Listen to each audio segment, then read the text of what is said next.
I now give the floor to His Excellency, Mr. Ararat Mirzoyan, Minister of Foreign Affairs of Armenia. Madam President, distinguished colleagues, I would like to thank the Security Council for convening this urgent meeting to discuss the humanitarian situation in Nagorno-Karabakh, stemming from the 8-month-long blockade of the Lachin corridor, the road of life connecting Nagorno-Karabakh with Armenia and the outer world. Today, I'm here to seek the support of this august body in maintaining the prospect of reaching just and comprehensive peace and stability in our region, which is seriously undermined by Azerbaijan with the humanitarian calamity on the ground in Nagorno-Karabakh. During the last 2 years, Armenia, with the help of the international community, spared no efforts to establish peace and stability in our region. And I believe today we still have the opportunity to reach this aim. But the current humanitarian situation in Nagorno-Karabakh has the full potential to deteriorate the perspectives of peace in the whole region of South Caucasus and even beyond. Ladies and gentlemen, today I would like to elaborate, suggesting you to judge not based on justifications that you might consider being true or false, but on values and facts. The Universal Declaration of Human Rights starts with recognition of the inherent dignity and the equal and inalienable rights of all members of the human family as the foundation of freedom, justice, and peace in the world. Irrespective of their residence, all human beings are entitled to human rights and dignity. They should be treated with highest respect and care, even at time of war. Unfortunately, the people of Nagorno-Karabakh are deprived from such treatment, finding themselves in a condition of a total siege. Now, let me present the events, facts, and figures which show the current realities in blockaded Nagorno-Karabakh. So, November 9, 2020, trilateral statement signed by the leaders of Armenia, Russia, and Azerbaijan, according to paragraph 6 of which, I'm quoting, the Lachin corridor, 5 kilometers wide, which will provide the connection between Nagorno-Karabakh and Armenia, shall remain under control of the Russian Federation peacekeeping forces, end of quote. December 12, 2022. Azerbaijan blocked the Lachin corridor under a fake pretext of environmental concerns. Since then, gradual utilization of limited domestic stocks has resulted in an acute food shortage and closures of stores. Prior to the blockade, around 90% of all consumed food was imported from Armenia, and with every passing day, the people of Nagorno-Karabakh don't receive 400 tons of essential goods daily. Currently, there is a severe lack of food, including nutrition for kids, flour, sugar, as well as medicine, fuel, etc. Moreover, due to the absence of fuel and targeting of the workers by Azerbaijan, almost all agricultural work has halted. As a result, approximately 10,000 hectares of land adjacent to the contact line remain uncultivated. December 20, 2022. The UN Security Council discussed the issue for the first time, and the vast majority of Council members called Azerbaijan to lift the blockade. Since December 2022, periodically, and March 2023 completely, in sum for around 180 days, Azerbaijan disrupted the only supply of natural gas to Nagorno-Karabakh. Halting the gas supply has already led to a number of adverse humanitarian consequences, such as disruption of the work of hospitals, disruption of the educational process at the schools and kindergartens, disruption of the work of vitally important institutions and social services, inability of people to heat their homes, loss of the access of many households to hot water, lack of fuel for vehicles, etc. Since January 9, 2023, now more than 210 days, Azerbaijan has disrupted the supply of electricity through the sole high-voltage line between Armenia and Nagorno-Karabakh. Since then, relying on limited local resources of electricity, Nagorno-Karabakh had to implement rolling power outages with only a few hours of energy supply. February 22, 2023. The International Court of Justice indicated a provisional measure in the ongoing case concerning the application of the International Convention on the Elimination of All Forms of Racial Discrimination, Armenia versus Azerbaijan, according to which Azerbaijan shall, I quote, take all measures to ensure unimpeded movement of persons, vehicles, and cargo along the Lachin corridor in both directions. April 23, 2023. Azerbaijan, in violation of the ICJ decision and the trilateral statement of November 9, 2020, installed a checkpoint in the Lachin corridor. June 15 this year, Azerbaijan went further with fully blocking the Lachin corridor by banning any access to Nagorno-Karabakh, even humanitarian, including of the International Committee of Red Cross, could have provided some food, medicine, fuel, etc. July 6, 2023, the International Court of Justice reconfirmed its provisional measure from February 22, 2023. July 25 this year, ICRC, the only international humanitarian organization that has been operating in Nagorno-Karabakh for more than 30 years, stated, and I quote, despite persistent efforts, the ICRC is not currently able to bring humanitarian assistance to the civilian population through the Lachin corridor or through any other routes. End of quote. July 26. The Republic of Armenia sent a humanitarian convoy, which up to now remains at the entrance of the Lachin corridor, as the Azerbaijani side denies the access. August 2. The UN Secretary General reiterated his deep concern over the challenges related to the freedom of movement along the Lachin corridor, recalling the previous statement on the need to implement the orders of the ICJ, I'm quoting, including the orders issued on 22nd of February and reaffirmed on 6th of July, related to the measures to ensure unimpeded movement of persons, vehicles, and cargo along the Lachin corridor in both directions. End of quote. The Secretary General further expressed particular concern about the deteriorating humanitarian situation on the ground and called for, I quote, urgent steps to facilitate access for the delivery of humanitarian assistance to people in need. End of quote.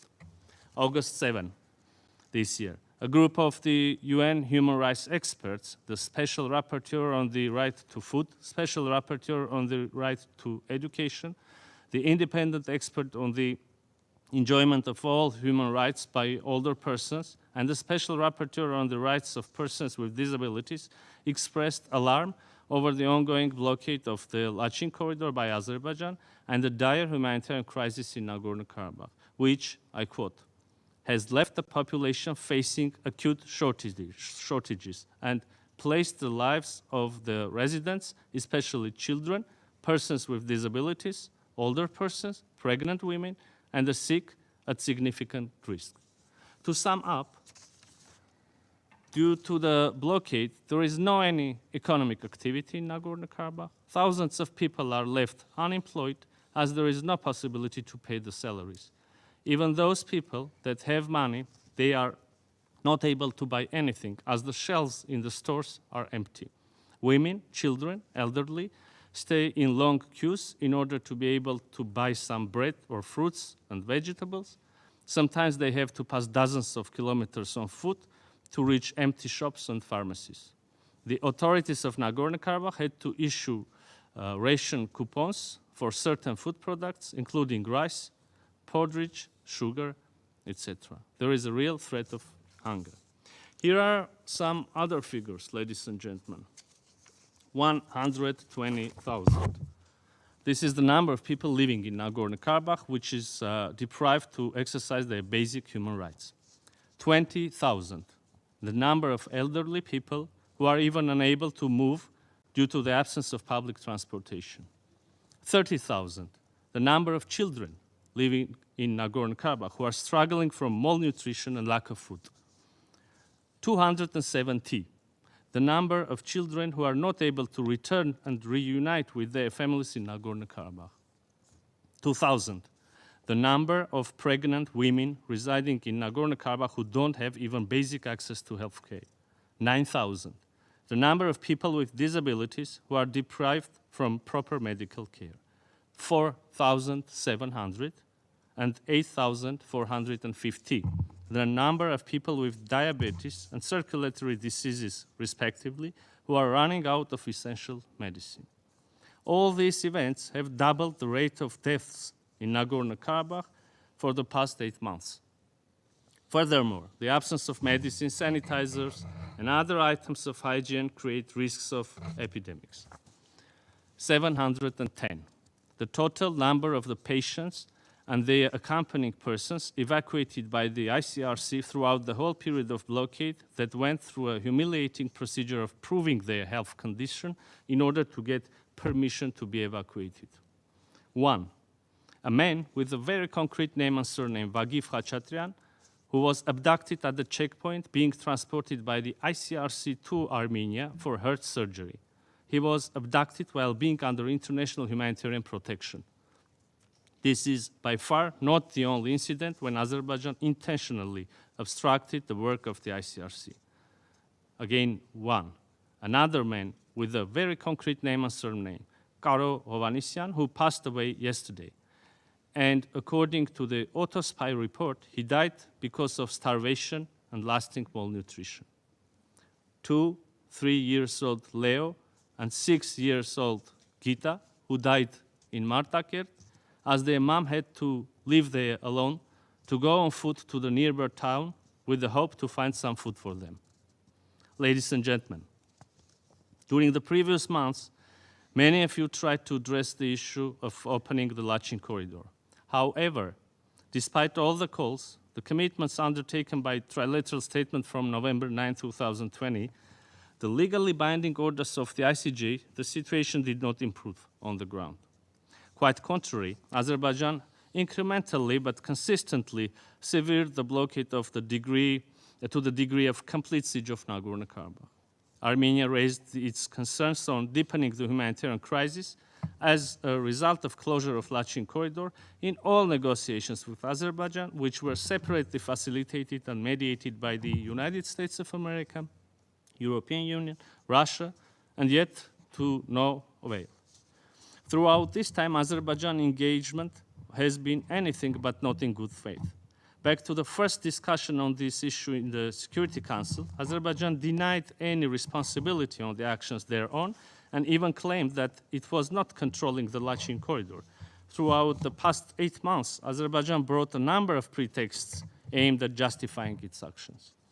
First, it was so-called eco-activists with environmental concerns, then baseless allegations of transporting arms through the Lachin corridor, furthermore, military provocations, and so on.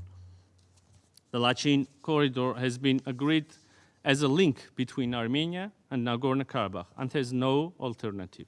The Lachin corridor should be opened, and when it comes to other possible communications, this should be addressed within an international mechanism of Baku-Stepanakert dialogue. So today, I'm here to seek your support to address issues of very humanitarian nature, and we expect from this Council to condemn the use of starvation of civilians as a method of warfare prohibited by the international law, to condemn the unlawful denial of humanitarian access and depriving the civilian population in Nagorno-Karabakh of objects indispensable to their survival, including willfully impeding relief supply and access for responses to conflict-induced food insecurity, to demand full compliance with obligations under the international humanitarian law, including those related to the protection of civilians, in particular women and children, and critical civilian infrastructure, to call for the immediate restoration of freedom and security of movement of persons, vehicles, and cargo, in line with the previously reached agreements through the Lachin corridor, to ensure full cooperation of the parties in good faith with the International Committee of Red Cross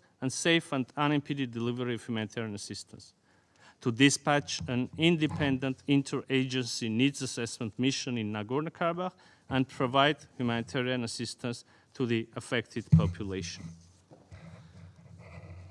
These humanitarian issues clearly need to be resolved with the international community's strong intervention before the negative consequences result in ethnic cleansing of the people of Nagorno-Karabakh. According to the elected representatives of Nagorno-Karabakh, and I quote, "This is a deliberately engineered crime driven by evident genocidal intent. The Azerbaijan authorities purposefully instigated the blockade of Lachin corridor with the knowledge that it